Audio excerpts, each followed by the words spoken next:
کریم اما بعد فاعوذ باللہ من الشیطان الرجیم بسم اللہ الرحمن الرحیم اذن للذین یقاتلون بانہم ظلموا وان اللہ علی نصرہم لقدیر وقال النبی صلی اللہ علیہ وسلم من مات ولم یغزو ولم یحدث به نفسه مات على شعبة من نفاق او كما قال صلی اللہ تعالی علیہ وسلم صدق اللہ العظیم وصدق رسولہ النبی الکریم۔ بسلسلہ سیرت النبی صلی اللہ تعالی علیہ وسلم جمعۃ المبارک کے اندر بیانات کا سلسلہ چل رہا ہے۔ آپ صلی اللہ علیہ وسلم ہجرت فرما کر مدینہ قیام پذیر ہو چکے۔ ہجرت کے پہلے سال 6 سے 7 ماہ کے اندر آپ نے 3 بڑے اہم کام سر انجام دیے کہ جو انقلاب کا پیش خیمہ ثابت ہوئے۔ ایک تو مسجد نبوی کی تعمیر، نمبر 2 انصار اور مہاجرین کے درمیان مواخات اور بھائی چارہ، اور نمبر 3 میثاق مدینہ۔ پھر اس کے بعد سن 2 ہجری کے اندر 2 بڑے اہم کام پیش آئے کہ جو کہ اسلامی انقلاب کی بنیاد بن گئے۔ وہ 2 کام اسلامی انقلاب کے لیے ایک بہترین شگون ثابت ہوئے، جس میں پہلا کام تو تحویل قبلہ کا تھا کہ اللہ تبارک و تعالیٰ نے بیت المقدس جو قبلہ رہا مدینہ پہنچ کر 16-17 مہینے، اس کو تبدیل کر کے بیت اللہ کو قبلہ قرار دے دیا۔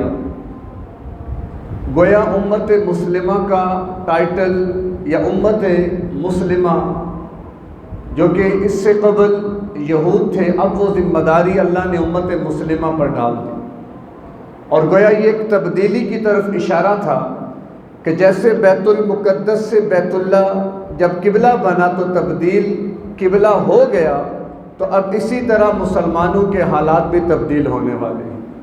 تو تحویل قبلہ اس کی تفصیل گزشتہ جمعۃ المبارک میں گزر چکی ہے۔ دوسرا کام جو دوسری ہجری میں ہوا وہ تھا جہاد کا حکم آ جانا، کہ اب آپ صلی اللہ علیہ وسلم و صحابہ اللہ کے راستے میں جہاد کے لیے اور قتال کے لیے تیار ہو جائیں۔ گویا دوسری ہجری کے اندر ہی غزوات کا اور سرایا کا سلسلہ شروع ہوا۔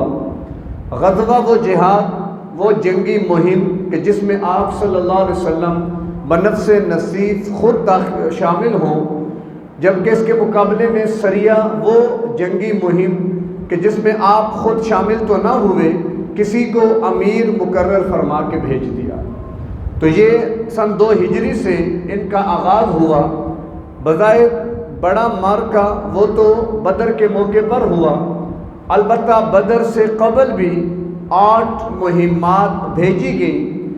ان کی تفصیل اور ان کی ڈیٹیل میں جانے سے پہلے تھوڑا سا جہاد کے حوالے سے ہم سمجھ لیں، چونکہ 13 سالہ مکی دور اور 2 ہجری یعنی 2 سال مدینہ کے، یہ 15 سال اسلام نے اپنے آپ کو روکا، مسلمانوں نے اپنے آپ کو روک کے رکھا۔ حکم اللہ کا تھا فاعفوا واصفحوا حتی یأتی اللہ بامری، کہ صبر کرو، درگزر کرو، اللہ کے امر کا انتظار کرو۔ کفوا ایدیکم، اپنے ہاتھوں کو باندھ کے رکھو، روک کے رکھو، جس کی بنیاد پر مکہ مکرمہ کے اندر اللہ کے محبوب پیغمبر صلی اللہ علیہ وسلم و صحابہ پر بڑے ظلم و ستم ہوئے، لیکن آپ نے وہ سب کچھ برداشت کیا۔ حکم اللہ کا تھا کہ ابھی برداشت کرنا ہے جب تک کہ میرا امر نہیں آ جاتا۔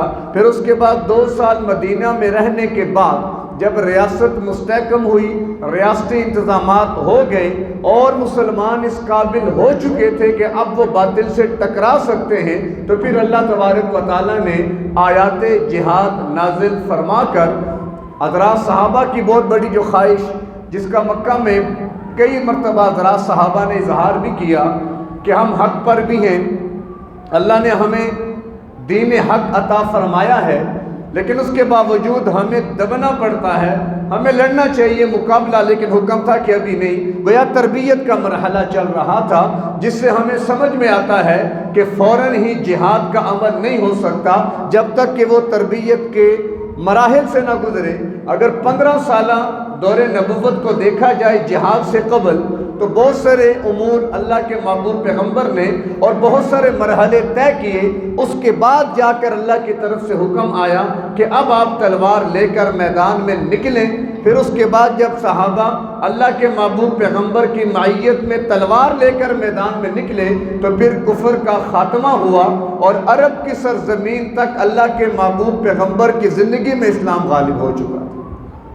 تو جہاد چونکہ ایک بڑا اہم موضوع ہے اور اکثر ممبر و محراب سے اس بارے میں خاموشی کا مظاہرہ ہوتا ہے، اور جہاد اور اس کی تفصیلات سے آج امت مسلمہ آگاہ نہیں ہے، جہاد کے مسائل کے بارے میں علم نہیں ہے، اور ویسے بھی اس کی وجوہات کی طرف اگر دیکھا جائے تو ایک اس کی بڑی وجہ کہ مغرب نے میڈیا کے ذریعے جہاد کو اتنا بدنام کر دیا کہ آج جہاد کو گالی سمجھ لیا گیا۔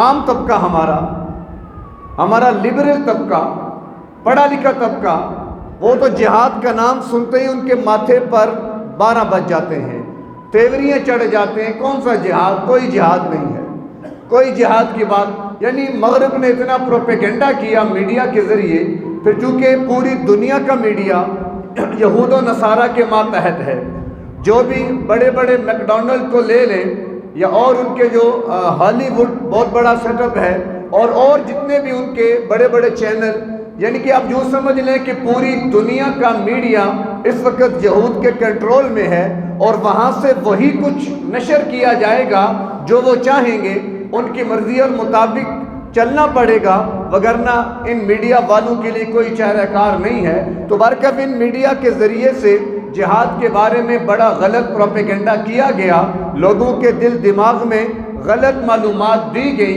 غلط نظریہ پیوست کیا گیا، کہ جس کی وجہ سے جہاد ہماری زندگیوں سے، ہمارے معاشرے سے اور اسلامی ریاست سے آہستہ آہستہ ختم ہو گیا۔ ایک وجہ تو وہ، دوسری وجہ اس میں کچھ قصور ہمارا اپنا بھی ہے کہ ہم جب بھی نکلتے ہیں، جب بھی ہماری کوئی تنظیم، کوئی جماعت، کوئی ٹولہ نکلتا ہے تلوار یا بندوق لے کر، تو وہ اپنے اس عمل کو جہاد کا نام دے دیتے ہیں، اگرچہ حقیقی معنوں میں وہ جہاد ہے بھی کہ نہیں، وہ جہاد کی شرائط پر اترتا بھی ہے کہ نہیں، بس جو بھی نکلا ہم جہاد کر رہے ہیں، جو بھی نکلا ہم جہاد کر رہے ہیں۔ یہ گزشتہ عرصے میں الجزائر اور فرانس کا جب آپس میں مقابلہ ہوا تو الجزائر والوں نے کیا کیا، یہ مشہور کیا کہ ہم تو جہاد فی سبیل اللہ کے لیے نکلے ہیں، بلکہ ان کے وفد تو پاکستان کے اندر بھی آئے اور آ کر بڑی بڑی تقریریں کی، اور یہاں سے چندہ لے کر وہ گئے، اللہ نے کیا کامیاب ہو گئے۔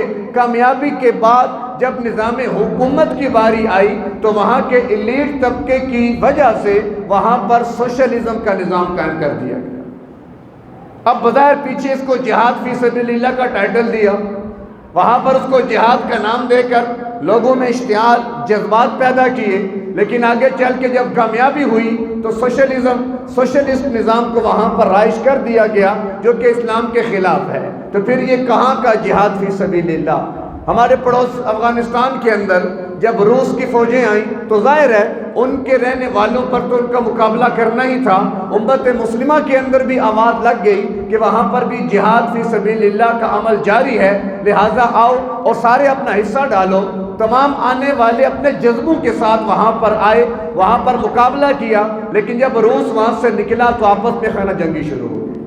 تو جہاد فی سبیل اللہ کا ثمرہ یہ نہیں ہوتا، جہاد فی سبیل اللہ کے بعد یہ حالات نہیں ہوتے۔ ہاں جہاں تک تعلق جہاد کا ہے، آگے تفصیل آ جائے گی، تو وہ تو اپنی جگہ پر بات سمجھ میں آتی ہے کہ واقعی تھا جہاد، لیکن جہاد فی سبیل اللہ وہ کیا ہوتا ہے؟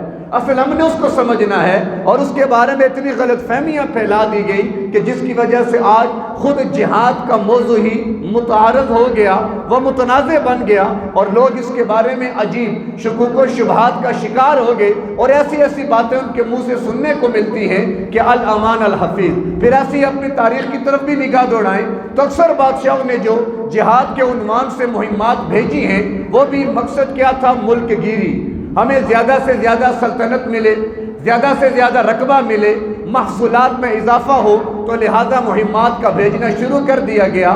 تو بہت سارے ایسی ماضی میں تلخ حقائق موجود ہیں کہ جن کی وجہ سے یہ جہاد کا تصور جو تھا وہ متنازعہ بنتا چلا گیا۔ تو دو وجوہات، ایک وجہ تو مغربی میڈیا اور اس کا پروپیگنڈا، دوسری وجہ ہمارا اپنا جہاد کے مفہوم کو نہ سمجھنا، اور ہر ایک جتھے اور جماعت کو اپنی محنت کو جہاد کا نام دے کر پھر میدان میں نکل جانا، یہ بھی اس کی بڑی وجہ بنی۔ اور تیسرے نمبر پر جہاد کے مفہوم کو غلط معنی پہنا دیا گیا کہ ہم نے جہاد کا معنی کیا سمجھا کہ نکلو، جنگ کرو، لڑائی کرو۔ جب بھی ذہن میں، دل دماغ میں لفظ جہاد آتا ہے تو تصور کیا بنتا ہے کہ مرنا اور مارنا، لڑائی کرنا، جھگڑے کرنا، حالانکہ یہ تو تصور نہیں ہے جہاد کا، نہ یہ مفہوم ہے جہاد کا، نہ یہ معنی ہے۔ جہاد ایک بڑی وسیع اصطلاح ہے۔ جہاد کیا ہے؟ ایک بڑی وسیع۔ قرآن میں جہاد کے ساتھ ایک لفظ قتال کا بھی استعمال ہوا ہے۔ اصل میں جہاد لفظ جہد سے نکلا، جیم، ہا اور دال۔ لفظ جہد عربی زبان کا لفظ ہے کہ جس کا معنی ہے کوشش کرنا، یعنی کسی بھی چیز کے حصول میں انتہائی کوشش کرنا، یہ جہاد کہلاتا ہے۔ جبکہ اس کے مقابلے میں لفظ قتال کو دیکھیں تو قتال کا تو معنی ہی کیا ہے؟ مرنا یا مارنا، آپس میں لڑائی کرنا، اور یہ دونوں اصطلاحات اللہ نے قرآن میں استعمال فرمائی ہیں۔ جہاد فی سبیل اللہ یہ بھی قرآن میں استعمال ہوا، قتال فی سبیل اللہ یہ بھی قرآن میں استعمال ہوا، لیکن لفظ جہاد کو قتال کا معنی پہنا کر، ایک معنی اس کو دے کر اس کے مفہوم کو محدود کر دیا گیا، گویا جہاد ایک بالکل محدود مفہوم کی چیز ہے، حالانکہ ایسی بات نہیں ہے۔ دیکھیں لفظ جہاد جہد سے نکلا، جہد کا معنی کوشش کرنا، ہر وہ کوشش جو انسان کرے گا وہ جہاد کہلائے گی، اب وہ اچھی ہو یا بری۔ مثال کے طور پر اگر آپ قرآن کو اٹھا کر دیکھیں، والدین کا جہاں پر حکم چلتا ہے وہاں پہ قرآن کا اسلوب وَإِن جَاهَدَاكَ عَلَىٰ تُشْرِكَ بِي، اگر وہ تیرے ساتھ جہاد کریں، کون؟ تیرے والدین، کہ تو میرے ساتھ شریک ٹھہرا، تو یہاں پر جہاد فی الشرک قرآن کے اندر موجود، 2-3 سورہ عنکبوت کے اندر آیا، سورہ لقمان کے اندر بھی آیا، تو وہاں پر لفظ جہاد کو شرک کے ساتھ استعمال کیا گیا۔ تو اس سے معلوم ہوا کہ لفظ جہاد جو ہے اس کا معنی بڑا وسیع ہے، اس کا مفہوم بڑا وسیع ہے، لیکن اس کو بدنام کرنے کے لیے اس کو مرنے مارنے کے ساتھ خاص کر دیا۔ اب جب بھی جہاد کا نام آتا ہے تو ذہن میں فوراً لڑائی کا تصور آتا ہے، جنگ کا تصور آتا ہے۔ پھر جب یہ اس کی نسبت اس طرح کا معاملہ ہو گیا تو اس کا شرعی حکم بھی کیا ہو گیا؟ تبدیل۔ اتنی بات سمجھ لیں کہ جہاد تو کہتے ہیں کوشش کرنا۔ مثال کے طور پر آپ برائیوں کو مٹانے کے لیے کوشش کر رہے ہیں تو یہ جہاد ہے، آپ تعلیم کو عام کرنے کے لیے کوشش کر رہے ہیں وہ جہاد ہے، آپ حقوق کی ادائیگی کے لیے کوشش کرتے ہیں وہ بھی جہاد ہے۔ یہ سارے مفہوم جہاد کے اندر آتے ہیں۔ اسی طرح اللہ کے دین کو قائم کرنے کے لیے اگر تلوار لے کر آپ بندوق لے کر کوشش کرتے ہیں وہ بھی جہاد کا مفہوم ہے، لیکن فقط ایک مفہوم سمجھ لینا یہ درست نہیں ہے، یہ تو اس کے تصور کو محدود کر دینا ہے۔ جبکہ قتال فی سبیل اللہ کیا ہے کہ بعین ہی واقعی اللہ کے دین کے غلبے اور استحکام کے لیے میدان عمل میں اپنی جان اور مال کے ساتھ نکل کر لڑنا، یہاں تک کہ اپنی جان دے دینا، تو یہ قتال کے اندر آتا ہے۔ تو جہاد کا مفہوم وسیع ہے، قتال کا مفہوم خاص ہے۔ مثال کے طور پر اس کو یوں سمجھیں کہ ایک ہے لفظ نبی اور ایک ہے لفظ رسول، اب ان دونوں میں فرق ہے۔ فرق کو آسانی کے ساتھ یوں سمجھیں کہ ہر رسول تو نبی ہوتا ہے لیکن ہر نبی رسول نہیں ہوتا، کیونکہ نبی کا معنی کہ جو اللہ کے احکامات کو اس کے بندوں تک پہنچائے۔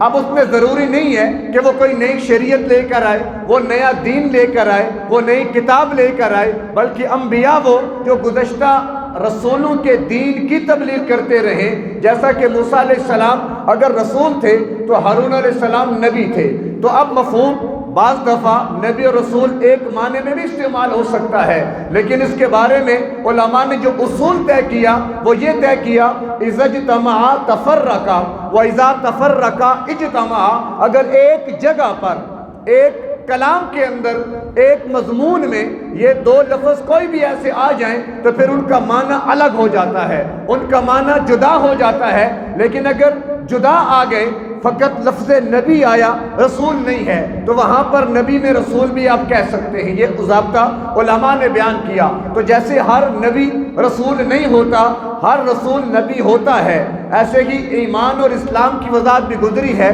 مسلم اور مومن کا فرق بھی گزرا ہے کہ ہر مسلم مومن نہیں ہوتا لیکن ہر مومن مسلم ضرور ہوتا ہے، اس کی تفصیل بھی آگے آ جائے گی۔ اسی طرح لفظ سنت اور حدیث بھی ہے۔ اب بعض احباب سنت اور حدیث کو ایک ہی سمجھتے ہیں، ٹھیک ہے، اگر لفظ سنت آیا حدیث نہیں آیا تو دونوں مراد لے لو، لفظ حدیث آیا سنت نہیں آیا دونوں مراد لے لو، لیکن اگر ایک جگہ پر لفظ سنت بھی ہے لفظ حدیث بھی ہے تو وہاں پر سنت کا مفہوم الگ ہوگا، حدیث کا مفہوم الگ ہوگا، جس کو آپ یوں سمجھیں کہ ہر سنت تو حدیث ہوتی ہے لیکن ہر حدیث سنت نہیں ہوتی۔ اب کتنے مسائل، اللہ کے محبوب پیغمبر کے کتنے افعال کہ جو احادیث کے اندر تو آ گئے لیکن وہ سنت نہیں ہے، کیونکہ حدیث اور سنت میں فرق ہے اور فرق کرنا چاہیے، اس سے بھی بڑے ہمارے مسائل حل ہو سکتے ہیں۔ چونکہ میرا وہ موضوع نہیں، بات موضوع سے ہٹ جائے گی، تو لفظ جہاد اور قتال کا معاملہ بھی یہی ہے کہ ہر قتال وہ جہاد ہوگا لیکن ہر جہاد وہ قتال نہیں ہوگا، ہر جہاد قتال ہو یہ ضروری نہیں ہے لیکن ہر قتال جو ہے وہ جہاد ضرور ہوگا۔ اب ان کا مفہوم یہ ایک ہو گیا۔ اب اس کے بعد جب مفہوم ہم نے خلط ملط کر دیا تو ہم نے حکم کے اندر بھی کیا کر دیا؟ خلط ملط کر دیا۔ دیکھیں، ایک ہے جہاد فی سبیل اللہ اور ایک ہے قتال فی سبیل اللہ۔ جہاد فی سبیل اللہ کے بغیر تو چارہ نہیں ہے، جہاد فی سبیل اللہ یہ ہمارے ایمان کا جزو لازم ہے، جہاد فی سبیل اللہ اخروی نجات کا لازمی تقاضا ہے۔ جیسے جہاد فی سبیل اللہ کے بغیر ایمان کامل نہیں ہو سکتا، تو جہاد فی سبیل اللہ کے بغیر اخروی نجات بھی نہیں مل سکتی۔ اگر کوئی اس کا معنی کرے لڑائی جھگڑا تو پھر یہ مفہوم غلط ہوگا، پھر یہ مفہوم بدلے گا اور اس کا صحیح معنی سمجھ میں نہیں آئے گا۔ یہی تو وجہ بنی کہ ہم نے جہاد کو فرض کفایہ کہہ دیا، حالانکہ اس معنی میں دیکھیں تو جہاد تو فرض عین بنتا ہے، البتہ قتال فی سبیل اللہ فرض کفایہ ہے۔ جہاں ضرورت پیش آئے، حضرات صحابہ کے دور میں بھی شام کے محاذ پہ جنگ جاری ہے، پیغام آیا ہمیں 1000 بندہ چاہیے۔ اب مدینہ میں مثال کے طور پر 10,000 مرد موجود ہیں، اب اگر 1000 روانہ ہو جاتے ہیں تو باقی 10 سے حکم ساکت۔ جیسے نماز جنازہ کا معاملہ ہے کہ بستی کے چند لوگ ادا کر لیں تو سب کی طرف سے ادائیگی ہو جاتی ہے، اگر کوئی ایک بھی ادا نہ کرے تو ساری بستی گناہگار ہوتی ہے۔ اعتکاف کا معاملہ سنت علی الکفایہ ہے کہ محلے کی مسجد میں کوئی ایک بھی معتکف آ گیا، یہ حکم سب سے ساکت ہوگا، کوئی ایک بھی اعتکاف نہ بیٹھا تو سارے مجرم بنیں گے۔ تو بالکل اسی طرح ہم نے جہاد کا مفہوم غلط کر دیا، معنی غلط کر دیا اور جہاد کو فرض کفایہ کہہ دیا۔ کرتے ہو ٹھیک ہے، نہیں کرتے تب بھی ٹھیک ہے، حالانکہ اگر قرآن کا اسلوب دیکھیں سورہ نساء میں اللہ تبارک و تعالیٰ فرماتے ہیں لا یستوی القاعدون من المؤمنین غیر اولی الضرر والمجاہدون فی سبیل اللہ، کہ وہ لوگ جو اپنے گھروں میں بیٹھے ہوئے ہیں بغیر عذر کے اور وہ لوگ جو اللہ کے راستے میں جہاد کر رہے ہیں وہ برابر نہیں ہو سکتے۔ آگے کیا فرمایا؟ کلم وعد اللہ الحسنى، البتہ اللہ نے دونوں سے جنت کا وعدہ کر دیا ہے۔ اب یہاں پر کیا ہے؟ قتال، یہاں پر جہاد قتال کے معنی میں آ گیا کہ قتال فرض کفایہ ہے۔ اگر محلے کے، بستی کے، شہر کے، علاقے کے چند لوگ نکلے اور انہوں نے قتال کا فریضہ ادا کر دیا تو بقیہ سب سے کیا ہوگا؟ ساکت۔ اگر قتال فی سبیل اللہ سب پہ فرض عین ہوتا کہ جیسے نماز ہے پڑھے بغیر چارہ نہیں، روزہ ہے رکھے بغیر چارہ نہیں، یہ بات نہیں کہ محلے کے چند بندے نماز پڑھ لے تو باقی کی چھٹی۔ فرض عین فرض کفایہ کا فرق کیا ہے؟ فرض عین ہر ایک پر انفرادی طور پہ لازم ہوتا ہے، ہر ایک کے ذمہ اسے ادا کرنا۔ فرض کفایہ وہ ہوتا ہے کہ چند ادا کر لیں تو باقی سب کی طرف سے ادا۔ اب یہ قرآن کی آیت لا يستوی القاعدون من المؤمنین غیر اولی الضرر والمجاہدون فی سبیل اللہ، پھر آگے اللہ کیا فرماتے ہیں؟ فضل اللہ المجاہدین علی القاعدین درجہ، کہ اللہ نے اپنے راستے میں جہاد کرنے والوں کو بیٹھنے والوں پر درجہ اور فضیلت میں بڑھا دیا ہے۔ ہاں کلم وعد اللہ الحسنی، یہ نہیں کہ جو نہیں نکلے وہ جہنم میں جائیں گے، ہیں وہ بھی جنتی۔ تو اسے کیا سمجھ آیا کہ جہاد فی سبیل اللہ یہاں پر قتال کے معنی میں ہے، اور قتال کے بارے میں اللہ کیا فرما رہا ہے کہ اگر بعض گئے ہوئے ہیں بعض بیٹھے ہوئے ہیں، ٹھیک ہے بیٹھنے والے مجرم نہیں ہیں لیکن نکلنے والے بیٹھنے والوں سے زیادہ بہتر، یہ تو ہر بندہ مانے گا کہ جو نکل گئے اللہ کے راستے میں وہ تو لا محالہ بہتر ہے ان لوگوں سے جو گھروں میں بیٹھے ہوئے ہیں۔ تو یہاں پر قتال فرض کفایہ کا مفہوم بڑی آسانی سے سمجھ میں آتا ہے۔ اور ایک اور موقع سورہ توبہ آیت نمبر 39 اللہ کیا فرماتے ہیں؟ یا ایھا الذین آمنوا اذا قیل لکم انفروا فی سبیل اللہ اثاقلتم علی الارض ارضیتم بالحیات الدنیا، کہ اے ایمان والے تمہیں کیا ہو گیا کہ جب تمہیں نفیر عام دی جاتی ہے۔ نفیر عام کا مطلب کیا؟ کہ جب حاکم وقت اور امیر المؤمنین اور خلیفۃ المسلمین کی طرف سے یہ حکم آ جائے کہ ہمارے ریاست کے سب بندوں کو نکلنا ضروری ہو گیا، تو پھر سب کے لیے قتال فرض عین بن جائے گا، سب کا نکلنا فرض ہو جاتا ہے۔ تو یہ آیت بتاتی ہے کہ یہاں پر قتال فرض عین بھی ہوتا ہے لیکن حالات کے اعتبار سے۔ تو قتال فرض کفایہ ہے، البتہ اس کے مقابلے میں اگر جہاد کو دیکھیں تو اس کے بارے میں قرآن کا اسلوب سورہ حجرات آیت نمبر 14-15 قالت الاعراب آمنا قل لم تؤمنوا ولكن قولوا اسلمنا، کہ اعراب دیہاتیوں نے کہا ہم مومن ہیں۔ اللہ نے کیا فرمایا؟ تم مومن نہیں ہو بلکہ مسلمان ہو۔ ولما يدخل الايمان في قلوبكم، کہ ابھی تک ایمان تمہارے دلوں میں داخل ہی نہیں ہوا۔ اب یہاں پر دیکھیں مسلم اور مومن ایک جگہ پر آیا، تو اب یہاں پر مسلم کا معنی اور ہے مومن کا معنی اور ہے۔ اللہ تعالیٰ نفی فرما رہے ہیں مومن ہونے کی اور حکم بتا رہے ہیں مسلمان ہونے کا، تو گویا دونوں میں فرق ہے۔ اب پھر ایمان کیا ہے؟ سوال پیدا ہوتا ہے۔ اللہ فرماتے ہیں کہ تم مسلم ہو مومن نہیں ہو، یا اللہ پھر مومن کون ہوگا؟ تو اگلی آیت نمبر 15 میں اللہ نے بتایا انما المؤمنون الذین یؤمنون باللہ ورسولہ ثم لم یرتابوا وجاہدوا باموالہم وانفسہم فی سبیل اللہ۔ دو شرائط ایمان کے لیے، 5 تو اسلام کے ارکان وہ سارے جانتے ہیں، شہادت لسانی کہ زبان سے شہادت دینا اللہ وحدہ لا شریک اور اللہ کے محبوب پیغمبر اللہ کے نبی اور رسول، نماز روزہ حج زکوٰۃ، یہ تو 5 اسلام کے ارکان ہیں۔ اسلام سے ایمان تک کا سفر، اس کے لیے 2 چیزیں اور ہیں، وہ کیا ہیں؟ ثم لم یرتابوا، یعنی یقین کامل، وجاہدوا فی سبیل اللہ، اور نمبر 2 جہاد فی سبیل اللہ۔ کہ ایمان کے لیے، مومن ہونے کے لیے جہاد فی سبیل اللہ یہ جزو لازم ہے، اس کے بغیر میں اور آپ مومن نہیں ہو سکتے۔ تو گویا جہاد میرے اور آپ کے ذمے ہر حال میں ضروری ہے، لیکن یاد رکھیں میں نے عرض کیا مفہوم ہم نے غلط لے لیا، معنی ہمیں غلط سمجھا دیا گیا کہ جہاد کا مطلب لڑنا ہی ہے، کوئی ایسی بات نہیں۔ اگر ہمارے تبلیغی حضرات امر بالمعروف نہی عن المنکر کے لیے نکلتے ہیں، لوگ انہیں کہتے ہیں تم جہاد کے لیے کیوں نہیں جاتے ہو؟ کیا وجہ؟ وہ جہاد کا معنی کیا سمجھتے ہیں؟ لڑنا، لڑائی کرنا، مرنا مارنا۔ یہ غلط ہے۔ جہاد کا معنی ہے کوشش کرنا۔ اب یہ کوشش کر رہے ہیں کہ لوگ نمازی بنیں، یہ کوشش کر رہے ہیں لوگ گناہوں کو چھوڑیں، یہ کوشش کرتے ہیں مساجد آباد ہوں، یہ کوشش کرتے ہیں کہ لوگ ایمان اور اسلام پر آ جائیں۔ تو لہذا تبلیغ والے جہاد کر رہے ہیں۔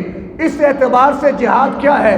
مجھ پر بھی لازم، آپ پر بھی لازم۔ ہمارے معاشرے میں مختلف طبقات ہیں، ایک طبقہ وہ ہے جو گناہوں میں، اللہ کی نافرمانیوں میں، اللہ کی بغاوت میں آگے بڑھتا چلا جا رہا ہے، ایسے گناہ کیے جا رہے ہیں جو اللہ کے عذاب کو لازم کرتے ہیں۔ ایک طبقہ وہ ہے کہ جو ان کا ساتھ نہیں دے رہا، وہ نیکیاں، خیر کے کام، اچھے اعمال کر رہے ہیں۔ اور ایک تیسرا طبقہ وہ بھی ہے جو اپنا اچھا عمل بھی کر رہا ہے اور پہلے طبقے والوں کو روکتا بھی ہے کہ تم گناہ نہ کرو، نافرمانی نہ کرو، اللہ کی بغاوت نہ کرو۔ وَاتَّقُوا فِتْنَةً لَا تُصِيبَنَّ الَّذِينَ ظَلَمُوا مِنْكُمْ خَاصَّةً، ڈرو اس عذاب سے جو خاص لوگوں پہ نہیں آتا، جب آتا ہے تو سب پہ آتا ہے، کسی کی جان بخشی نہیں ہوتی۔ عذاب تم پر آئے گا، ہم بھی رگڑے میں آئیں گے، تو لہٰذا اپنی فکر بھی کرتے ہیں، اوروں کی فکر بھی کرتے ہیں۔ اب یہاں پر پہلا طبقہ تو باغی ہو گیا، وہ اللہ کے نافرمان ہو گیا۔ دوسرا طبقہ وہ چپ کر کے بیٹھ گیا، نہ ان کو منع کیا، ہاں خود عمل کرے یا نہ کرے۔ تیسرا طبقہ جو عمل کرتا بھی ہے، ان کو منع کرتا بھی ہے۔ اب وہ بھی کیا کر رہے ہیں؟ اللہ کے راستے میں جہاد کر رہے ہیں۔ تو تبلیغ بھی کیا ہے؟ جہاد۔ تدریس، پڑھنا پڑھانا، یہ بھی کیا ہے؟ جہاد۔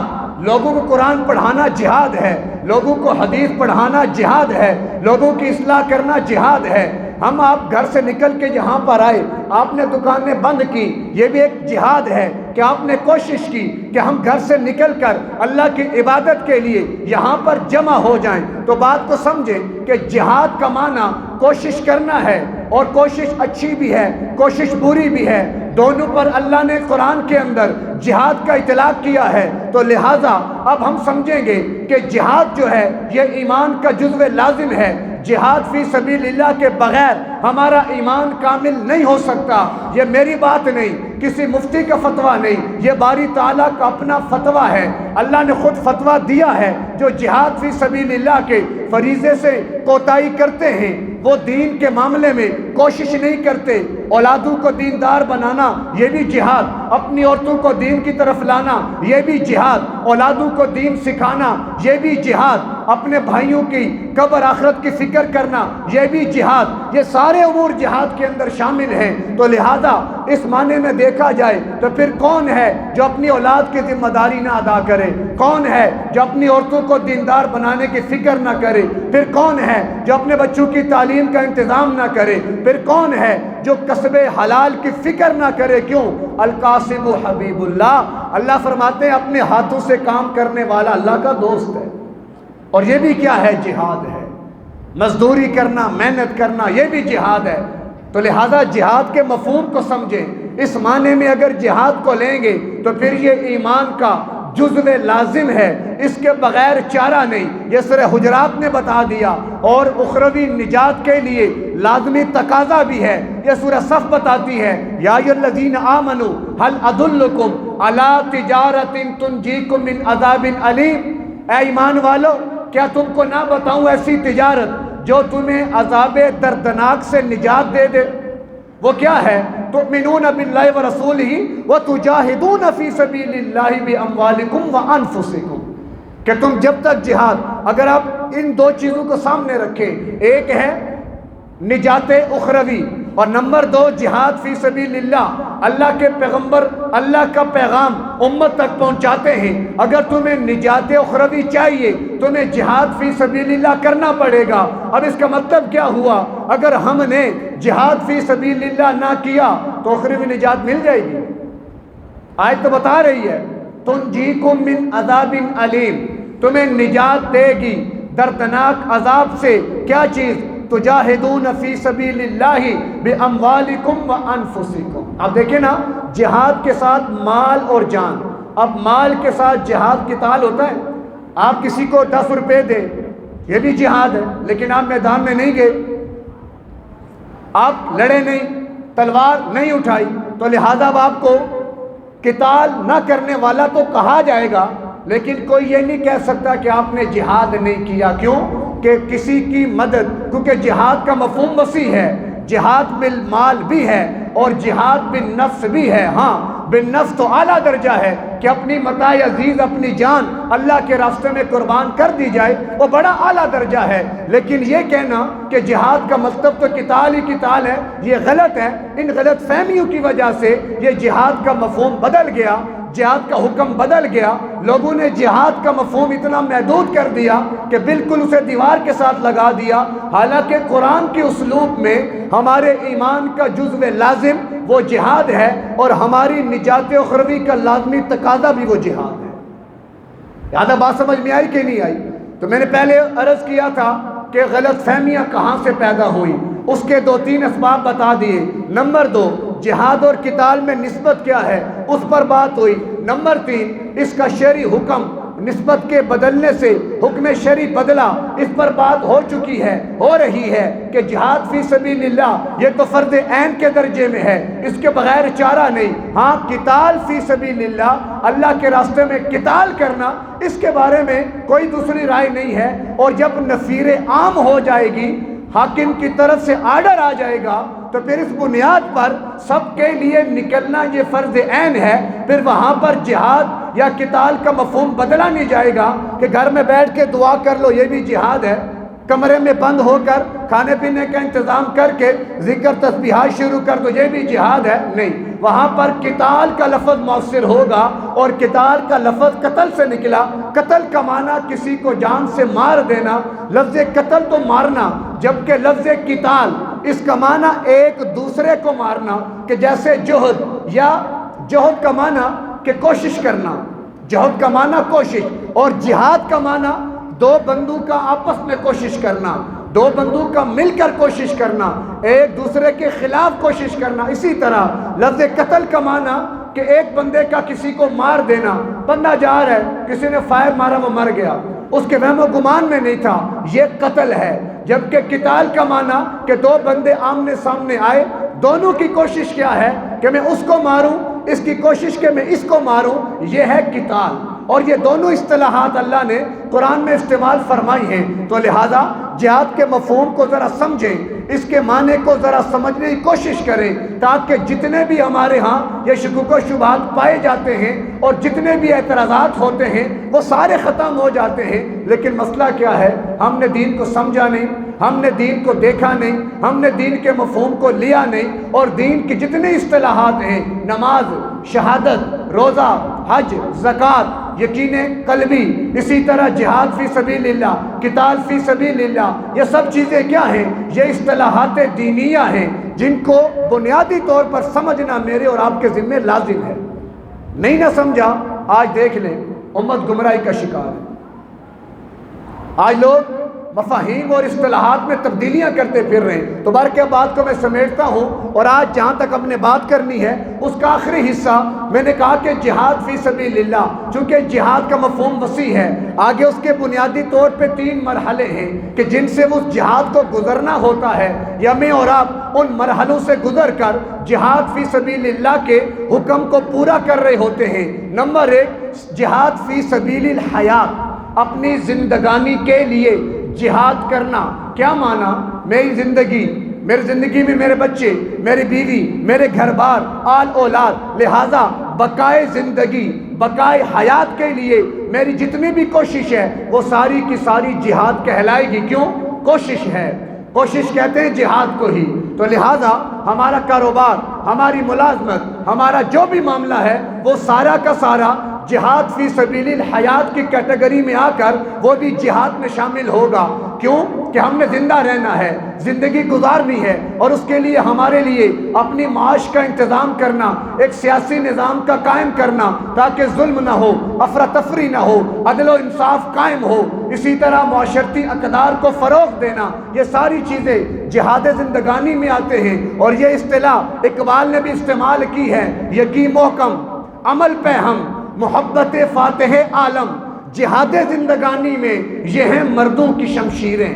تو یہاں پر جہاد زندگانی گویا زندگی کا جہاد، تو لہٰذا زندگی کو باقی رکھنے کے لیے یہ بھی جہاد ہے۔ نمبر 2، جہاد علی سبیل الحقوق، اپنے حقوق لینے کے لیے جہاد کرنا، اور حقوق میں سب سے بڑا حق حریت ہے، حق آزادی ہے۔ میرا حق ہے کہ میں زندہ رہوں اور آزادی کے ساتھ آزادی آپ کا حق ہے، کسی کو اختیار نہیں کسی کو اپنا غلام بنائے، لہذا غلامی سے چھٹکارا حاصل کرنا، حق آزادی کو حاصل کرنے کے لیے اللہ کے راستے میں نکلنا، جیسے میں نے مثالیں دی، الجزائر کے اندر وہ جہاد حریت ہوا، افغانستان کے اندر جہاد حریت ہوا، تو جہاں پر بھی اپنے ملک کو آزاد کرانے کے لیے یا دشمن کے غلبے سے بچانے کے لیے وہ نکلیں گے، وہ بھی جہاد ہے، جان دینے والے شہید کہلائیں گے، لیکن وہ جہاد حریت ہے۔ ہاں جہاد فی سبیل اللہ وہ بڑی مفہوم ایک وضاحت رکھتا ہے، وہ آگے تفصیلات اس کی آ جائیں گی۔ تو یہ تھا اپنے حقوق کے حصول کے لیے کوشش کرنا، یہ بھی جہاد کہلاتا ہے۔ اور نمبر 3، نظریے اور نظام کی بنیاد پر جہاد کرنا، وہ کوشش جو نظریے کی بنیاد پر ہو، وہ کوشش جو کسی باطل نظام کو ختم کرنے کے لیے ہو، جیسا کہ شاہ ولی اللہ نے لکھا، فک کل نظام، ہر باطل نظام کو جڑ سے اکھاڑ دینا، ہر باطل نظام کا خاتمہ کر دینا اور نظریے کی بنیاد پر نظام قائم کر دینا، اس کے لیے جو کوشش ہوگی وہ جہاد فی سبیل اللہ کہلائے گا۔ کیوں؟ اس کا مقصد کیا ہے کہ اللہ کا دین دنیا کے اندر غالب ہو، نظام عدل و قسط قائم ہو، ہر طرف انصاف کا بول بالا ہو، قرآن کا دستور اور منشور ہو۔ لہٰذا یہ تیسرے درجے کا جہاد۔ اب پہلے درجے کا جہاد وہ جہاد حیات کہلائے گا، جہاد زندگانی ہے۔ دوسرے درجے کا جہاد جہاد حقوق ہے، اور اس میں سب سے اعلیٰ درجہ وہ جہاد حریت ہے۔ کشمیر والے جو لڑ رہے ہیں وہ کس مقصد کے لیے؟ ہم آزادی لے کے رہیں گے، آزادی۔ اب اس کو ہم جہاد فی سبیل اللہ کی کیٹیگری میں لے کر نہیں جائیں گے، بلکہ یہ دوسرا درجہ جہاد حریت ہے کہ ہمیں آزادی مل جائے، ہم آزاد ہو جائیں۔ ہاں جب اس کے اندر یہ عنصر آئے گا کہ آزادی کے بعد نظریے کی بنیاد پر اسلام کا نظام قائم کیا جائے گا، پھر وہ جہاد فی سبیل اللہ کہلائے گا۔ تو مختصر اور خلاصہ ساری بات کا، چونکہ شروع میں عرض کیا احباب چونکہ تاخیر سے آتے ہیں کہ ہمارا سیرت النبی کا موضوع چل رہا ہے، اور اس میں ہم پہنچے ہیں 15واں سال نبوت کا، کہ 15 سال کے بعد اللہ نے جہاد کا حکم دیا تھا، کہ جس کی بنیاد پر مدینہ میں سن 2 ہجری میں 8 مہمات، پھر اس کے بعد بدر، پھر وہاں سے غزوات کا آغاز۔ تو اس کی تفصیلات سے پہلے ہم جہاد کے مفہوم اور اس کے معنی کی وضاحت کر رہے تھے۔ ایک تو جہاد کے بارے میں تصورات غلط، وہ غلط فہمی کی وجہ سے ہیں کہ ہم نے جہاد کی نسبت کو نہیں سمجھا، جہاد کے معنی کو نہیں سمجھا، جہاد کے وہ مفہوم جو اللہ نے قرآن میں ذکر کیا اس کو نہیں سمجھا۔ اتنی بات خلاصے کے طور پہ یاد رکھیں کہ جہاد فی سبیل اللہ الگ چیز ہے، قتال فی سبیل اللہ الگ چیز ہے۔